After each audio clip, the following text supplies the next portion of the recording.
السلام عليكم حباباتي اخواتاتي، كي دايرين؟ لاباس عليكم؟ نتمنى تكونوا في احسن الاحوال ان شاء الله. اليوم جيت نعمل معكم فيديو جديد، نصور معكم طرطة مسكربوني او تيراميسو سهله، وغنصاوبها معكم بدون بيض. بالنسبه للناس اللي ما كيبغيوش البيض او مذاق البيض في الطرطات، غنصاوب معكم هاد الطرطه سهله ودغيا كتوجد وفي نفس الوقت لذيذه. يلا البنات غندوزو للمقادير وطريقه التقديم. المهم البنات، اول حاجه غنحتاجو هاد البسكويت، راه معروف انا خديتو ميركادونا. غنحتاجو 2 علب ديال الكريمه السائله فيها 200 مليلتر. غنحتاجو 2 واكيد تكون بارده. غنحتاجو الكاكاو المر، غنحتاجو الجبن ماسكربوني، وغنحتاجو السكر. نتوما عارفين هذا الكريمه السائله مسوسه وحتى الجبن ماسكربوني مسوس. وغنحتاجو للقهوه، انا هنايا القهوه عصرتها، غنعملها هنا باش تبرد وتشوفوا سخونه. ودابا غندوزو للطريقه ديال العمل ديال الطرطه تيراميسو. المهم البنات، اول حاجه انا وجدت الطراب نتاعي اللي غنطلع فيه الناطه او الكريمه. انا راه بسطت لكم هذه الطريقه سهله مهله ومعقداش، دغيا كتوجدوها. هي شنو كتحتاج انها تبقى في الثلاجه 3 السوايع البنات باش كتشد في راسها. المهم 3 السوايع حتى 4 السوايع، اولا تعملوها بالليل وغدليه غتستعملوها غتاكلوها. المهم انا راه غنعمل الناطه نتاعي. يلا خرجتها من الثلاجه باش غتطلع لينا بالزربه. المهم البنات انا غنبدا نطلع الكريمه نتاعي ونرجع معكم. المهم البنات اللي تبدا تطلع لينا الكريمه غنزيدو السكر باش يذوب معاها في نفس الوقت يطلع معها. انا غندير تقريبا 4 المعالق ديال السكر وغنزيد نطلع في الكريمه نتاعي. المهم البنات من بعد ما طلعت لينا الكريمه نتاعنا، شوفوا كتكون قاصحه، القوام تاعها كيكون قاصح. شوفوا راه ما كطيحش حتى من الذره. شوفوا غنضيف دابا ليها الجبن ديال الماسكربوني. تقدروا ديروا نوع اخر ديال الجبن، ولكن التيراميسو كيجي معاه هذا الجبن كيعطيه واحد اللذه وواحد القوام قاصح بزاف. المهم انا غنضيفو على الكريمه نتاعي كامل. كما قلت لكم تقدروا تعوضوه باي جبن مفضل عندكم ديروه. بالنسبه لي انا استعملت هذا، القوام تاعو حتى هو كيكون قاصح بزاف. نسيت البنات ما قلت لكمش العلبه ديال الماسكربوني فيها 250 غرام كما كتشوفوا. انا خديت هذا النوع ديال ميركادونا، كاينه في الدي، كاينه في ليدل، كاينه في كاريفور، كاينه في جميع المحلات. تقدروا تاخذوا اي نوع كيعجبكم. انا بالنسبه ليا خديت هذا النوع. دابا غنعاود نطلعها مع الكريمه حتى تجانس مزيان مع الكريمه ونرجع معكم باش نكملوا الطريقه ديال التيراميسو. المهم البنات من بعد ما تجانست ليا الكريمه مع الماسكربوني، شوفوا القوام تاعها عقده مزيان. دابا غناخذوا القالب اللي غنديروا فيه. انا خديت هذا القالب مستطيل، كما تقدروا تاخذوا اي نوع اي قالب بغيتو، دائري او لا مربع او لا مستطيل كما بغيتو. وهذه الاثناء غنبدا غنحيد اللون الكريمه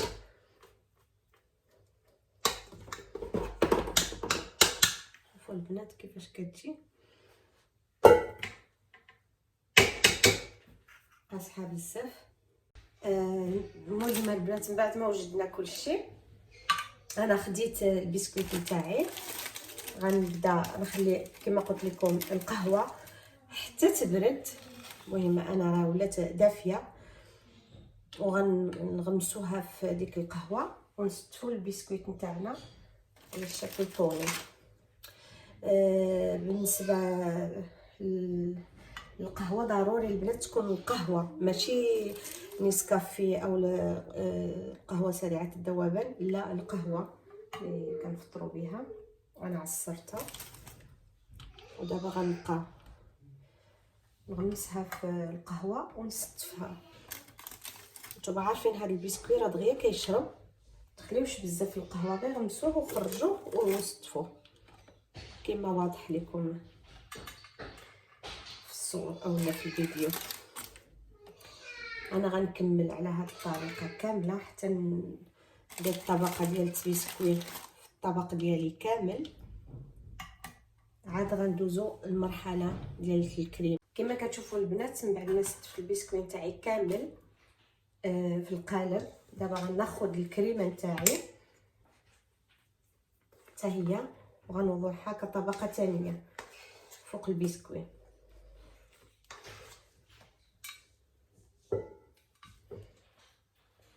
غير بشويه البنات من حيت البسكويت راه شارب القهوه.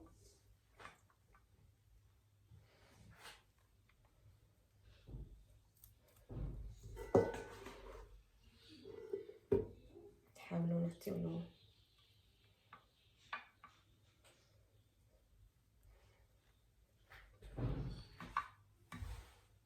المهم البنات من بعد ما عملت الكريمه نتاعي طبقه ثانيه، غنعمل الكاكاو غندردرو فوق الكريمه كطبقه ثالثه على هذا الشكل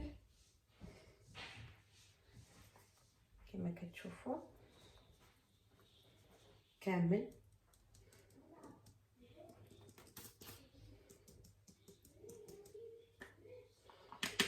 وغنرجع البنات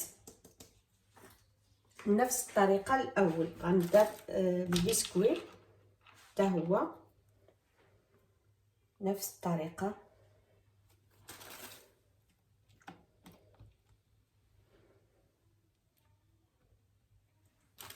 حتى نكملوا الطبقه نتاعنا. البنات كما كتشوفوا الطبقه ديال البسكويت نتاعي كملتها حتى هي. نفس الشيء غنعمل الطبقه هذه غتكون طبقه اخيره ديال الكريمه، نفس الشيء غنبسطها على سطح القالب. والبنات على حسب السكر انا كما قلت لكم عملت تقريبا 4 المعالق. نتوما تقدروا تعملوا على حسب الذوق نتاعكم، بالنسبه لي انا كافيه 4 المعالق. بالنسبه اللي كتعجبو الحلاوه اكثر يزيد. وحتى القالب تقدروا ديروا اي قالب كي بغيتوه، تقدروا ديروا دوك القوالب اللي كيتحلوا حتى فاش كتحلوا كيعطيو تكون عندها واحد المنظر للطارطه نتاعنا احسن. انا عملتها في هذا القالب من غنقدمها فيه وكتجيني سهله، كندخلو في الثلاجه. وبالنسبه للكميه اللي عملت هذا هو القالب اللي غياخذ ليا. المهم انا غنكمل على هذه الطريقه ونرجع معكم البنات. من بعد ما عملت الطبقه الاخيره ديال الكريمه نفس الشيء غنعمل الكاكاو من الفوق. وبالنسبه للتزيين البنات نتوما تقدروا تعملوا اي حاجه، زعما تقدروا تزيدوا حوايج اخرين تزينوا بها ماسكربوني نتاعكم، تيراميسو نتاعكم. سمحوا لي كننسى ماشي مع سميت ديال الجبن. المهم انا غنكمل على هذه الطريقه، نغطي كامل الكريمه تاعي بالكاكاو ونقدر نزينها في الاخير بخطوط ديال الشوكولاته السائله من بعد ما دوز الوقت الكافي في الثلاجه. هذا راه طاحت ليا. غنخليها مع الجو بارد 3 سوايع غتكون واجده. تقدروا 3 سوايع تقدروا تقدموها. المهم البنات انا زدت عليها هاد الشوكولاته السوداء. تقدروا ديروا النوع ديال الشوكولاته توفي. انا ما متواجداش عندي اليوم باش نديرها، حتى هي كتعطي جماليه اكثر، حتى هي مدردرين عليها الكاكاو. المهم ماشي مشكل. انا دابا غندخلها للثلاجه، وفي الاخير نقدر نزيد عليها كما قلت لكم خطوط ديال الشوكولاته السائله كتعطي جماليه اكثر. ومهم غنوريها لكم من بعد ما غنقدمها ان شاء الله. المهم البنات كما كتشوفوا التيراميسو نتاعنا راه واجد. انا زينته شويه بالشكلاط سائل، كتجي رائعه في المذاق. شوفوا فاش قطعتها كيفاش كتجي. نتمنى تجربوها وتردوا عليا.